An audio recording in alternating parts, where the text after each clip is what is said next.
Hello and welcome back to the Women's Football Chat. Today we're here to talk about the game at the weekend, Chelsea versus Barcelona, where Chelsea were knocked out of the Champions League semi-final, losing 2-0 in the second leg. I think a lot of this video is going to be geared towards the officiating and the referee stuff, but we're going to get into that in the second half because I think it's important to talk about the game chronologically and understand whether Chelsea were actually robbed, because that's the message that was pandered around by a few sources, by managers, by fans, and I think it's important actually to look at the game, look at the context of the first half, and then we'll look at things like the referee rather than just berating the referee for a 20-minute video. So let's talk about the first half, because I thought actually it was quite an even start. Barcelona had the majority of the chances, but both teams had chances. There weren't a whole lot of shots. What were your thoughts in the first initial minutes, Harry? Yeah, I mean, you could tell it was a Champions League semi-final second leg. It was a bit cagey. I think Barca were probably the better side, but Chelsea had that sell-out Stamford Bridge crowd that kind of evened the playing field a bit, but it definitely gave you that semi-final feeling. But Barcelona, the way they played, they knew they were a goal down. That you could just tell they knew that they needed to score early, they needed to level this tie up, and that is exactly what they did. So overall, I think it was a pretty decent first half, and I was pretty happy with how that first half an hour went. Yeah, I thought the first 20 minutes, I think after the 20-minute mark, there was definitely a turning point. But in that first 20 minutes, it was a very even game. I think that while neither side really created anything too clear-cut. Barca already had the better chances, but I think Chelsea's biggest issue was chance creation. A lot of that was because when they would send the ball forward, they didn't have anyone up there that it would stick to. In the first leg, Ramirez was excellent, arguably the player of the match when you look back at it, because the role she played, Chelsea could send the ball long and she'd hold it up and then either bring other players in or turn the defender and then we're in. But we didn't have that with Macario and James, both brilliant players. But that's not a role that's suitable to them. And I think this game would have been very different if Chelsea had any of Mayra Ramirez, Sam Kerr or Mia Fischel in the squad. Now that's obviously something we can't really account for, but I think it is something that's very frustrating. Chelsea could definitely say they're a victim of circumstance, because with a recognised striker, I think it's a very different game. But I don't want to dwell on that too long. Let's have a look at then the next passage, because between 20 and 30 minutes, I think there was a clear turning point. Barca started to really up the pressure, up the ante, and they're creating chance after chance, and then we have the Bonmati goal. What's your biggest frustration with the goal? I mean, it's a very, very horrible goal to concede as the defence, because A, you've allowed the best player in the world to take a two-touch on the edge of your area and get a shot away, and then B, it's taken a deflection off your centre-half, which takes it past your goalkeeper. It is the most frustrating goal to concede, especially in a game of such magnitude, but it's costly. You can't let Bonmati have that much space, No. And then it's got to be more. I mean, the nick off Buchanan was a bit unlucky, but as a defender, you've got to make sure that block's convincing. Don't just stick a leg. Don't just get in front of that ball. Get your whole body in front of it, because then things like that don't happen. And I mean, Hannah Hampton didn't really stand a chance after that. So frustrating goal for Chelsea to concede. But to be completely honest, as you say, I think it was Barca deserved it. They did really up that pressure. They upped the ante. They pushed for that goal, and they got exactly what they deserved. I think she should never have been given a chance to get that clean shot away. I think it was Niamh Charles, I believe, that was closing her down. We were where we were sat in the ground. We were fairly straight on with the goal, and I think that Charles, she just positions herself right there. Then Bonmati doesn't have a clean shot at goal, and then either that hits straight into Charles and rebounds off, or the pace taken off the ball. It's a fairly easy claim for Hannah Hampton then. So that was really frustrating because, Barca, they had chances, but they hadn't had anything that clear cut. We gave them quite an easy chance. Then the end of the half for me was the more frustrating bit. I mean, we were the other end, so we didn't see. We could see obviously the action. We didn't need binoculars, but from our angle, Chelsea should have scored 2 goals. And actually, watching back, I think that rings true. We had the one that we hit the woodwork twice, wasn't it? The Cuthbert one, then the Leah Watpoles one, then the Cuthbert one. It easily could have been 2-1 Chelsea, 3-1 an aggregate going into half time. So that was a real point of frustration. Chelsea just couldn't find the back of the net. And I think obviously we can moan about the officials in the game, we can look at the extraneous circumstances, but ultimately those goals have to go in, don't they? Yeah, 100%. As I said, an occasion like this, a game like this, if Chelsea had scored those 2 chances, and even if they'd made it 1-1 on the night, 2 on aggregate, that home crowd and the Chelsea momentum would have seen Chelsea through in this game. I personally believe that, and I fully believe that. And I think at half time we sat there and yes, we were frustrated that Chelsea missed, but that Chelsea used that momentum and they brought that into the second half. And again, Chelsea were that team on the front foot and they were playing well. And the crowd, I mean, the atmosphere was incredible, absolutely incredible. And that willed the team on. It did really well. Chelsea were pushing and it felt like a goal was coming. Yeah, it definitely did. I think that Chelsea really... I mean, we can blame a lot of circumstances. I think Barca were the better side on the day. I think that goes without saying. But that doesn't necessarily mean they deserve to win. Being the better team doesn't mean you deserve to win because they scored one goal. I mean, we'll talk about the other one in a moment. But their first half goal was, well taken, to be fair. I think Carter put it best when she said that it was down to a lack of discipline. And this is a theme we've seen come up time and time again with Chelsea since we've had the injury to Millie Bright. It's that lack of discipline. Yeah. Players step up, the ball gets passed through. I think Bonmati leaving her in so much space is criminal. I know Aitana Bonmati wasn't particularly good in the first leg. I don't think she had a stunning second leg, contrary to popular belief. I think that, the goal was well taken, but other than that, she was quite quiet throughout the game. We'll talk about the penalty in a moment as well. But I think that, Carter put it best by saying that it was just a moment of poor discipline from Chelsea. But other than that, Barca did not create many clear-cut chances throughout the game. That was the one. Chelsea had many and they didn't put them away. And that's the key difference in this game. And then we'll touch on the second half. But anything else to say on the first half? Yeah, I mean, it's as simple as that. Barca, for me, were probably the better side first 30 minutes. But then between that Bonmati goal and the Buchanan incident, for me, Chelsea were the better side. Probably should have scored a goal. However, as I said, with the momentum that was building in the second half, I thought Chelsea would go on to score until Buchanan happened. Yes, so 54th minute, it was the first yellow card. I think it was definitely a foul, that one, but I don't think it was a yellow card. It was her first tackle of the game. So already there we can see, as Emma Hayes said in her post-match press conference, that Elena Dimitrescu loves a yellow card. That's the referee for anyone that isn't aware. She does love a yellow card. We saw that throughout the game for one team. And I think Emma Hayes in the press conference said that, it was a poor decision. She couldn't believe she was appointed because she had a reputation for being someone who did love an easy yellow card. Then we had the second foul. Now, we can't overlay it, unfortunately, because TNT will come for us and take us to court. They probably won't, but they'll take the video down. But go and Google it if you haven't seen it 500 million times like I have.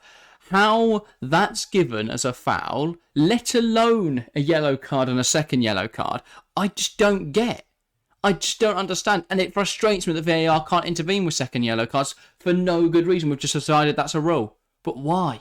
Because when a referee makes a decision that big and makes a decision that poorly, that costs Chelsea massively, because I fully believe Chelsea would have taken that game to extra time and maybe even gone on to win it, maybe even won it in normal time. We don't know.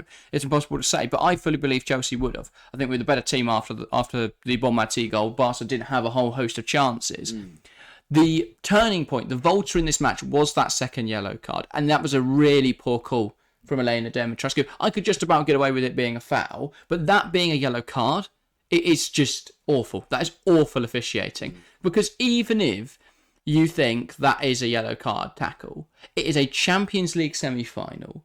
It's a huge game, and if there's even a little bit of uncertainty there, surely you don't give it in the interest of the game. But fair enough if you get the foul. Fair enough if on the next tackle you give her on the next foul you give her that second yellow. But I think to make that judgment call when there is no way you could be 100% that is a foul and a yellow card, I think that was very poor refereeing from Elena Dimitrescu. Just from a simple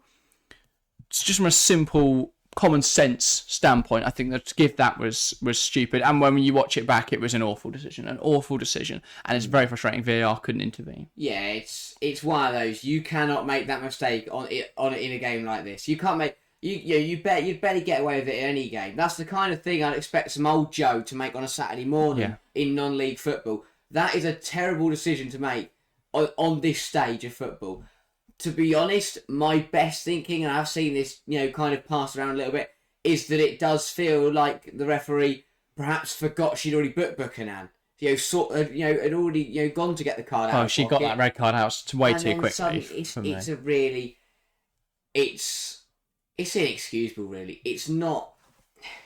I mean, if they were both fouled and she's given 2 yellow cards, that's very harsh as it was. But for the second one, I can't class that as a foul for me. You know, there's no foul involved. There's nothing there, and it was really, really frustrating. And to be honest, the worst thing is actually really confusing because directly afterwards, Barcelona made a foul on Niamh Charles, I think it was. When the referee blew and put the yellow card up, it looked like that she had booked the Barcelona player for the foul on Chelsea. Yeah. I mean, I literally cheered. I was like, yeah, good ref. And then I saw the red. I was like, absolutely not. Absolutely. I mean, I don't think I used those exact words, but and I still can't believe it, and it's really frustrating to see a referee get it so wrong. We look at the big game referees and look how well they deal with it. I mean, we've had Stephanie Frappart, I was going to mention Frappart last week. Cheryl Phenomenal. Foster over the last 2 years has done a Conti Cup final and the UWCL final, hasn't put a foot wrong.